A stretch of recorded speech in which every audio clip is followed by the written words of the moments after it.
My name is Lawrence McEwen. I was born in County Antrim, Randalstown in 1956, so grew up in the north and witnessed recent events there. Okay. Lawrence, could I ask you what your perspective is on 1916 and its significance? I'm someone who's not big into commemorations and think that often there's far too many, and I say that as an Irish Republican, but I think that the Easter Rising, for me and I think for many other nationalists, is really significant because, well, for a whole number of reasons. We talk about the Irish glorify defeats, and in a sense you could say the Rising disastrous in the way it ended up finally organised and such like. But I suppose for me the thing that is so important for people is that it was the very fact that people did take a stand.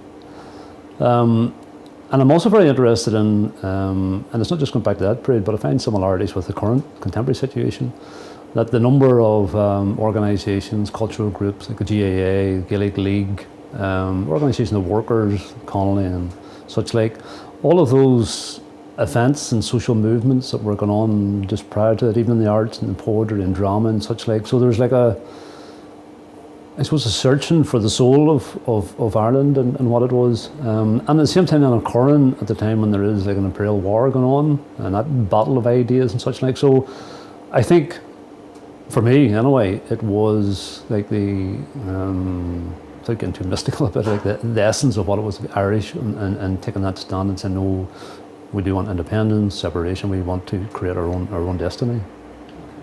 As an Irish Republican then, so what would be your perspective on the Battle of the Boyne in 1690 and the celebrations thereof?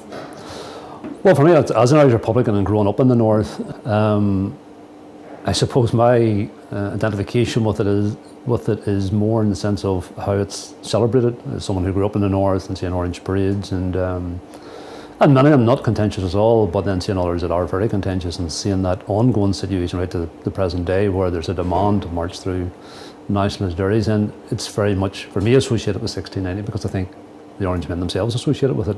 Having said that, it was, a significant date in Irish history, and like all dates and all major events from which people draw their inspiration or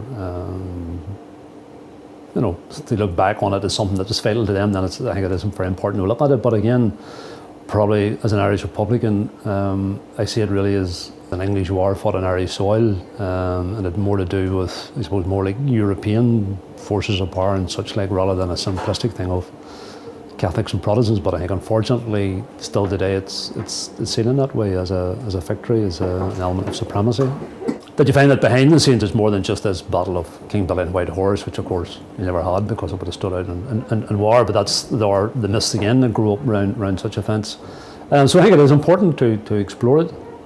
But I think for me the other thing about it is, in comparison to, for instance, 1916, the Battle of Boyne is celebrated, I think, in the context of supremacy and the defeat on one side, whereas I think in terms of the 1916 Rising, it is a celebration of sacrifice, of people going out to take a stand, even if it was disastrous and anywhere else, that would inspire people. And I think those two elements are very important because they live on today in terms of, for instance, how Irish Republicans would interpret 1916 and how many loyalists and unionists in the north still see 1690 as, I think, a conquest over the Catholic population.